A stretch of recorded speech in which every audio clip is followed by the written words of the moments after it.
Hello friends, आज हम पिछली क्लास को कंटिन्यू करते हुए बायोटेक्नोलॉजी में जो हमने जीएमओज अभी तक क्या क्या तैयार किए हैं, जेनेटिकली मॉडिफाइड ऑर्गेनिजम्स, उनकी बात करेंगे।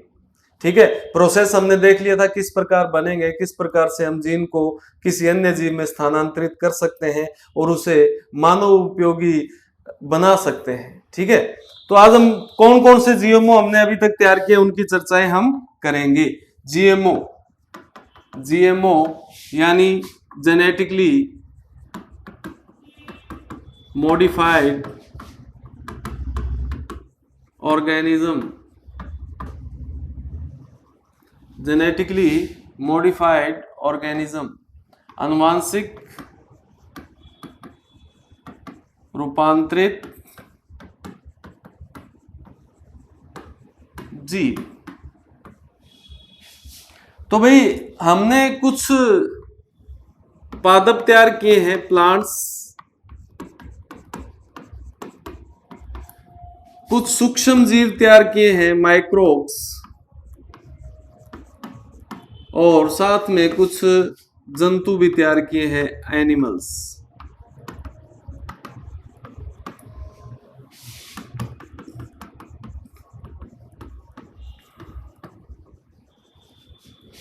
तो सबसे पहले हम बात करेंगे प्लांट्स की। प्लांट कौन कौन से हैं? ठीक है, genetically modified plants, genetically modified plants, आनुवांशिक रूपांतरित पादप, आनुवांशिक रूपांतरित पादप। तो भाई इसके अंदर सबसे पहले हमने बात की थी बीटी कॉटन, बीटी कॉटन। और बीटी कॉटन में मैंने आपको बता दिया था इसमें बैसिलस थुरेंजिएसिस, बैसिलस थुरेंजिएसिस का क्राइजीन डाला गया है। Cryogene of Bacillus thuringiensis is transferred in cotton, then it is called BT cotton. ये क्राइजीन क्या करता है? टॉक्सिक प्रोटीन प्रोड्यूस करता है, और ये जो टॉक्सिन होती है एक्चुअल में प्रोटॉक्सिन होती है, यानी इनएक्टिव फॉर्म में होती है, इनएक्टिव निष्क्रिय होती है। और इस प्रोटीन की, इस टॉक्सिक प्रोटीन की खासियत ये है भी ये एल्केलाइन मीडियम में एक्टिव होती है। पर जैसे ही कोई इसको कीट खाता है, कीट, इंसेक्ट, तो इंसेक्ट की जो एलिमेंट्री कैनाल है, एलिमेंट्री कैनाल है, वो एल्केलाइन मीडियम की होती है, क्षारीय माध्यम की होती है। और जैसे ही ये प्रोटीन उसके एलिमेंट्री कैनाल में जाती है तो ये प्रोटॉक्सिन से टॉक्सिन में कन्वर्ट हो जाती है और कीट की मृत्यु हो जाती है। तो हम इसमें बिना किसी पेस्टिसाइड का, बिना किसी हानिकारक चीज का प्रयोग किए हुए बायोटेक्नोलॉजी द्वारा इंसेक्ट कंट्रोल भी कर सकते हैं। तो ये इसकी खासियत है। और क्या क्या फायदे, और क्या क्या लिए हमने? ट्रांसजेनिक मक्का, ट्रांसजेनिक मेज यानी मक्का भी तैयार किया है जिसमें अच्छी प्रोटीन हो। बीटी तंबाकू तैयार किया है, बीटी टबैको। ठीक है, इसके अलावा हमने फ्लेवर, सेवर, टमाटो ये भी तैयार किए। इसकी खासियत क्या है? इसमें उस जीन को निष्क्रिय यानी इनएक्टिव किया गया है जो पॉलीग्लूकोनोरेज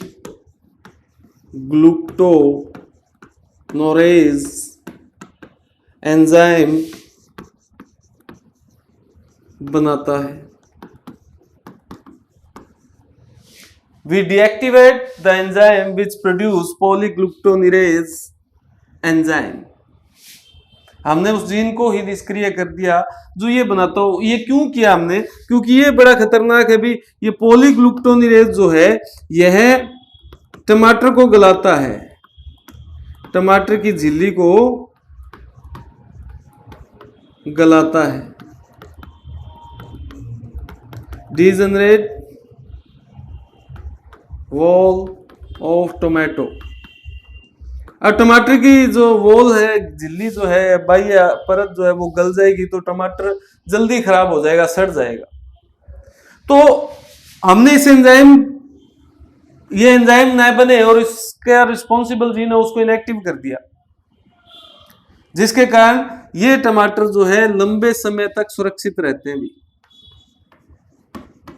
लंबे समय तक सुरक्षित। Can stop for long time. तो ये भी देखो बायोटेक्नोलॉजी की मदद से हम ऐसा कर पाए हैं। हमने एक तैयार किया है गोल्डन राइस, गोल्डन राइस, सुनहरा चावल। इसमें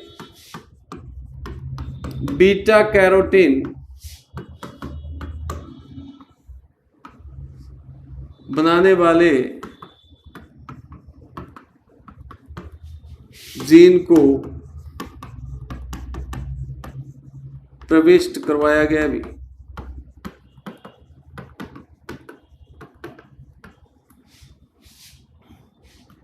तो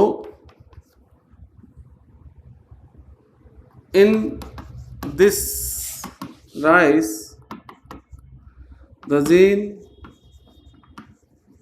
is transcribed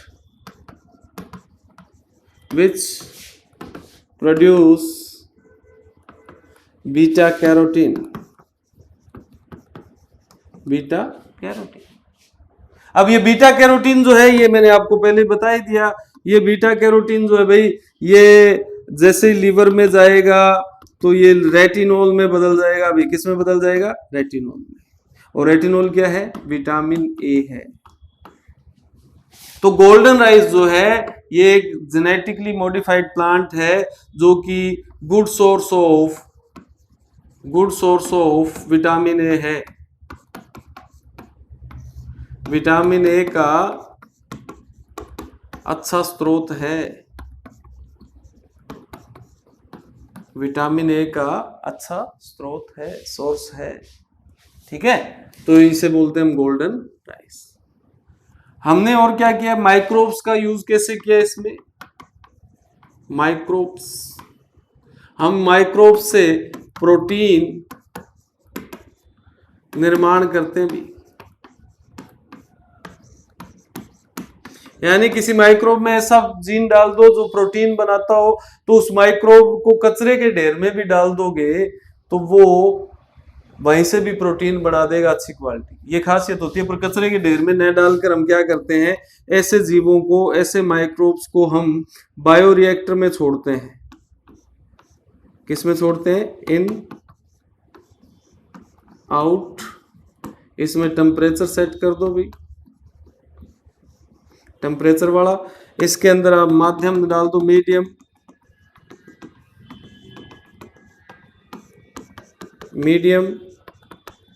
जो मीडियम का मतलब जो जीवाणुओं के लिए अच्छा हो, जिसमें जीवाणु सरवाइव कर सके, बैक्टीरिया सरवाइव कर सके। अब इसके अंदर आप अगर थोड़े बहुत ही बैक्टीरिया छोड़ोगे तो वो बैक्टीरिया जो हैं वो अपने नंबर्स बढ़ाएंगे, और उस बैक्टीरिया के अंदर जो भी आपने जीन डाला है, भी प्रोटीन बनाने वाला डाला है, या हम इंसुलिन बनाने वाला जीन डाल सकते हैं इसमें। इंसुलिन के लिए हम ई कोलाई का यूज करते हैं, और इस इंसुलिन को हम ह्यूमुलिन बोलते हैं। तो ये ई कोलाई में अगर आप आपकी जो बीटा सेल है पेंक्रियाज की, अग्नाशय ग्रंथि की, उसका जीन अगर ई कोलाई में डाल दोगे तो वो इंसुलिन बनाने लग जाएगा। अब वो सेम ये जो है इसको हम बोलते हैं बायोरिएक्टर। इससे क्वेश्चन आ सकता है भी, बायोरिएक्टर, जैव रिएक्टर इसको बोलते हैं। और ये सारा प्रोसेस जो है, this process is known as, ये प्रोसेस जो है ये कहलाता है मॉलिक्यूलर फार्मिंग। मॉलिक्यूलर फार्मिंग, आणविक खेती। आणविक खेती मोस्ट इंपोर्टेंट है भैया इस बार। मॉलिक्यूलर फार्मिंग के बारे में आपसे वो क्वेश्चन पूछ सकता है। माइक्रो ऑर्गेनिजम्स का यूज करके हम एंजाइम बना सकते हैं, प्रोटीन बना सकते हैं, उनको जैव रिएक्टर में छोड़कर उनसे मतलब उनसे उत्पादन हम ले सकते हैं सूक्ष्म जीवों से। ठीक है, तो ये क्या कहलाता है, मॉलिक्यूलर फार्मिंग या आणविक खेती बच्चों कहलाता है। एनिमल कौन कौन से तैयार किए हैं? जेनेटिकली मॉडिफाइड एनिमल, जंतु। इसके अंदर हमने देखो भी ट्रांसजेनिक मुर्गे भी तैयार किए हैं, खरगोश तैयार किए हैं, रैबिट, चूहे तैयार किए हैं, हमने डॉग भी तैयार किए हैं, ये इंपॉर्टेंट है। और उस डॉग का नाम भी हमने लिखा है डॉगी, डॉगी नाम है उस कुत्ते का। डॉगी कुत्ता हमने तैयार किया है, जेनेटिकली मॉडिफाइड ऑर्गेनिज्म है, हमने इसमें ऐसा जीन डाला है इसकी जो एक्सीलेंट स्मेलिंग पावर है भी। ठीक है, सूंघने की उच्चतम क्षमता रखता है,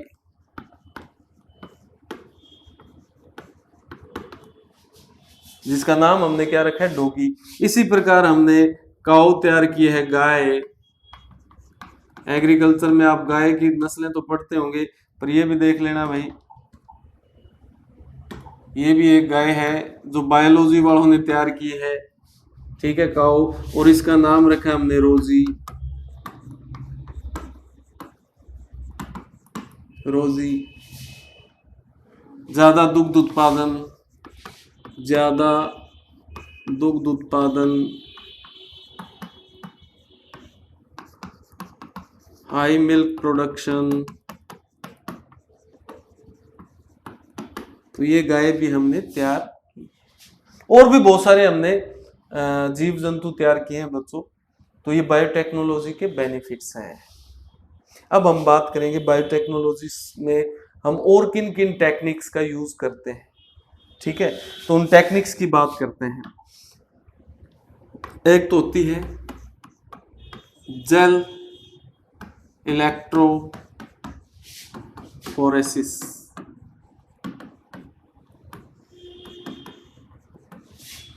जेल इलेक्ट्रोफोरेसिस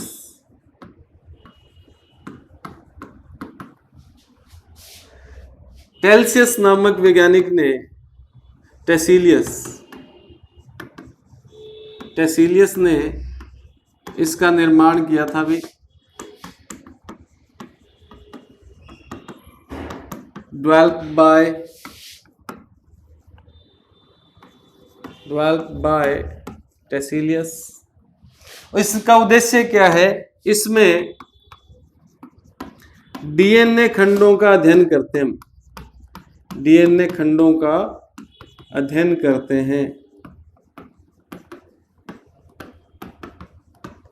ठीक है,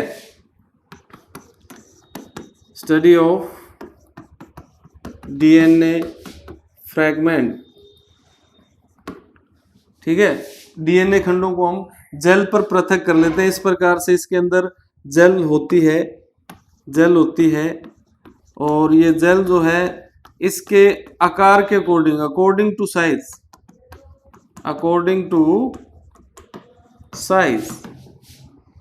आकार के आधार पर हम इनका अध्ययन कर लेते हैं। तो इसको जब डीएनए को आप छोड़ेंगे, इसमें डीएनए के खंडों को छोड़ेंगे तो डीएनए ऋणावेशित होता है तो धनावेशित की ओर वो भागेगा, और जैसे ही भागेगा तो जो छोटे खंड है वो आगे चले जाएंगे, बड़े खंड पीछे रह जाएंगे। तो हम सभी खंडों को अलग अलग कर सकते हैं और अलग अलग करके उनका अध्ययन कर सकते हैं। तो इसके अंदर क्या क्या चीजें यूज होती है जेल इलेक्ट्रोफोरेसिस में? जेल इलेक्ट्रोफोरेसिस में क्या क्या यूज होता है भी? एक तो जेल यूज होती है और ये मिलती है हमें अगार से, ठीक है, किससे? अगार से। अगार समुद्री शैवाल, समुद्री शैवाल, ओशियन वीड्स भी हम बोल सकते हैं इसको, समुद्री घास इत्यादि उससे मिलती है। ये जेल फॉर्म प्रोड्यूस करने के काम आता है। एक हम यूज करते हैं स्टेनर का अभिरंजक, और उस अभिरंजक का नाम है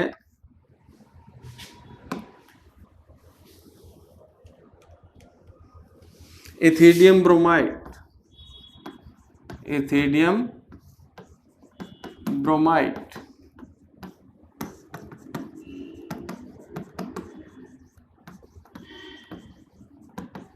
ये इथिडियम ब्रोमाइड जो है ये डीएनए को, डीएनए स्टैनिंग करता है, डीएनए की स्टैनिंग करता है, डीएनए को अभिरंजित करता है, अभिरंजित करता है। तो आपसे ये भी क्वेश्चन पूछ सकता है, इंपॉर्टेंट है। इसके साथ साथ हम कुछ रेज का भी यूज करते हैं और उनका नाम है यूवी, अल्ट्रावायलेट, पराबैंगनी। पराबैंगनी ये इनको अप्लाई करने पर, इनको अप्लाई करने पर डीएनए चमकने लगता है भी, शो शाइनिंग, ठीक है, जिससे हम इनका अध्ययन आसानी से कर सकते हैं। तो ये टेक्निक भी इंपॉर्टेंट है। इसके बाद आती है blotting technique. Blotting technique, blotting technique जो है मेन तो वैसे एक है, वे 3 प्रकार के ब्लोटिंग टेक्निक का हम यूज करते हैं। एक तो सर्दन ब्लोटिंग, एक नर्दन ब्लोटिंग,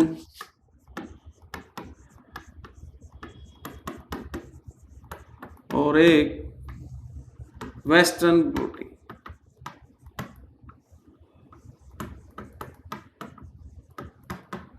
कुछ नहीं, ब्लोटिंग टेक्निक में क्या है, डीएनए खंडों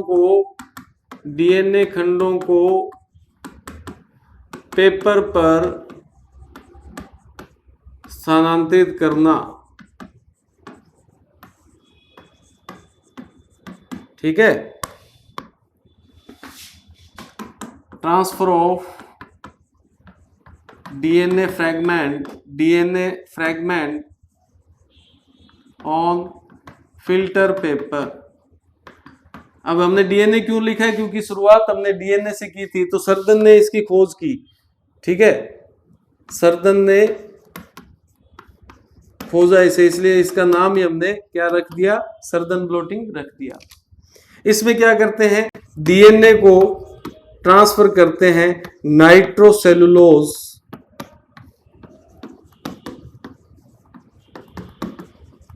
पेपर पर। डीएनए फ्रैगमेंट्स को नाइट्रोसेलुलोज पेपर पर अलग कर लेते हैं, तो ये सर्दन ब्लोटिंग होगी। नर्दन ब्लोटिंग में बच्चों हम क्या करते हैं, इसके अंदर हम आरएनए को अमीनो बेंजील ऑक्सीमेथाइल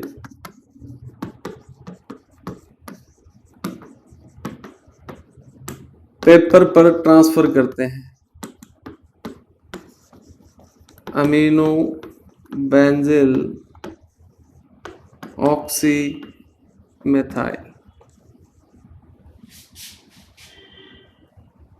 वेस्टर्न ब्लोटिंग के अंदर हम प्रोटीन को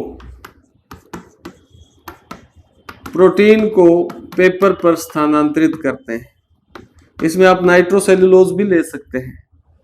ठीक है, तो आपसे पूछ ले वेस्टर्न ब्लॉटिंग किसके लिए, प्रोटीन के लिए, नर्दन आरएनए के लिए और सर्दन डीएनए के लिए। तो ये तीनों ब्लॉटिंग टेक्निक से आपसे क्वेश्चन पूछ सकता है। इसके बाद आती है अगली जो टेक्निक है वो है polymerase chain reaction. Polymerase chain reaction, polymerase श्रृंखला अभिक्रिया, पॉलीमरेज श्रृंखला अभिक्रिया। इसमें इसकी खोज जो है डिस्कवर्ड बाय कैरी मुलिस। ठीक है, कैरी मुलिस ने इसे खोजा।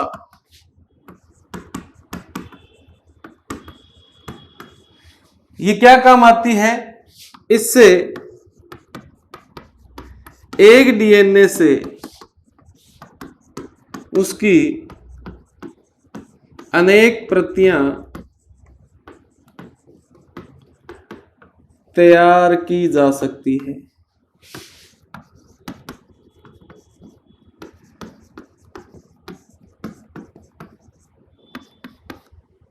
Many copies can be produced by single DNA।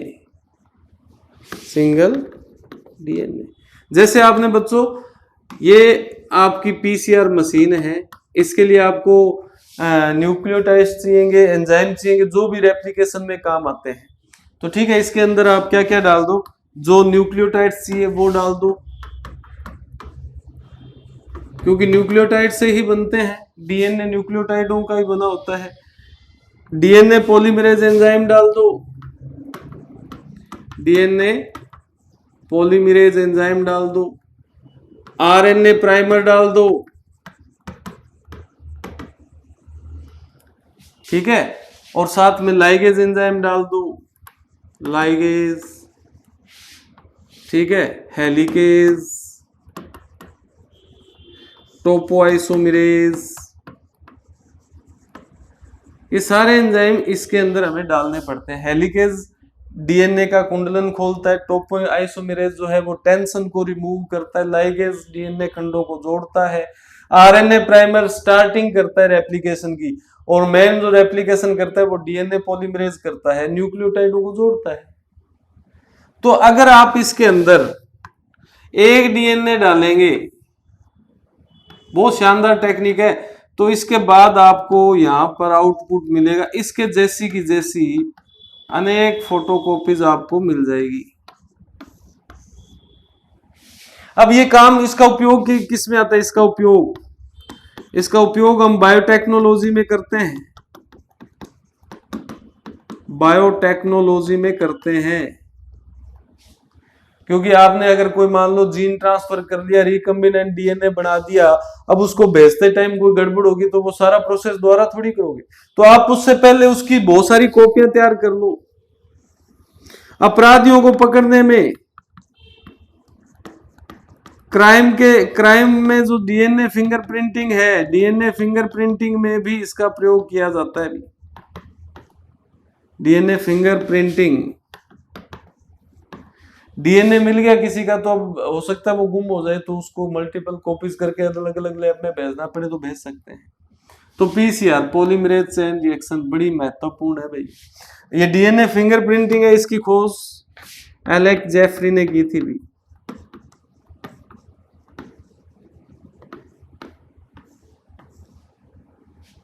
ठीक है, तो यहाँ पे कई नाम है एक जैसे से, Kary Mullis, PCR, Alex Jeffrey, DNA fingerprinting, पता लगाने के लिए डीएनए में क्या डिफरेंस है दो लोगों के। ठीक है, एक आपका बायोटेक्नोलॉजी टर्म कोरलेरी की, जेनेटिक इंजीनियरिंग पॉल बर्ग। तो इन सभी को आपको ध्यान में रखना, इनसे भी क्वेश्चन आ सकता है। या इनकी टेक्निक से क्वेश्चन हमसे वो पूछ सकता है। तो ठीक है बच्चों, इस प्रकार से हम बायोटेक्नोलॉजी का यूज जो है आज के जमाने में कर रहे हैं। हम वैक्सीन भी बना रहे हैं तो भी बायोटेक्नोलॉजी का यूज कर रहे हैं। हम अगर कोई ट्रांसजेनिक जीव बना रहे हैं, उत्पादन बढ़ा रहे हैं, तो भी बायोटेक्नोलॉजी का यूज कर रहे हैं। हम बायोटेक्नोलॉजी का यूज करके ट्रेडिशनल मेथड से जितनी प्रोडक्शन, जितनी अच्छी वैरायटीज बना सकते हैं, उससे ज्यादा, कहीं ज्यादा अच्छी वैरायटी बायोटेक्नोलॉजी का यूज करके बना सकते हैं। तो हम इस क्षेत्र में काफी वैज्ञानिक जो है, साइंटिस्ट जो है, प्रयास कर रहे हैं। आप भी अगर सिलेक्ट होते हैं तो आपको भी इसमें रिसर्च करने का मौका मिल सकता है। बड़ा शानदार ये टॉपिक है, बहुत इंटरेस्टिंग है। इस पर काम करने में अलग ही आनंद की अनुभूति होती है। तो इससे क्वेश्चन भी आते हैं, ट्रेंडिंग टॉपिक है, इससे आपको 1-2 क्वेश्चन पक्के मिलने वाले हैं। तो इस टॉपिक को अच्छे से देख लेना। इसी का एक पार्ट और है प्लांट टिश्यू कल्चर, वो मैंने ऑलरेडी करवा दिया है, तो उसको और इनकी क्विज जो मैंने करवाई है उनको देख लेना, ताकि आपको अंदाजा हो जाए भी क्वेश्चन किस प्रकार के आते हैं, किस टाइप के क्वेश्चंस जो हैं वो हमसे वो पूछता है, तो उससे आपको एक अंदाजा हो जाएगा। इसलिए क्विज साथ के साथ टॉपिक करते क्विज देखा करो, न कि क्विज देखकर फिर टॉपिक किया करो। ऐसा नहीं, पहले टॉपिक देखो, पढ़ो, किताब से पढ़ो, जहां जहां सोर्स है वहां से पढ़ो, वीडियो देखो, उसके बाद क्विज सोल्व करो। क्विज सोल्व करने के बाद कोई प्रैक्टिस टेस्ट अगर आप कर लेंगे तो फिर आपका कोई भी क्वेश्चन बाहर नहीं जाए। ठीक है मित्रों, तो नेक्स्ट क्लास में नेक्स्ट चैप्टर के साथ मिलेंगे। तब तक के लिए धन्यवाद, नमस्कार।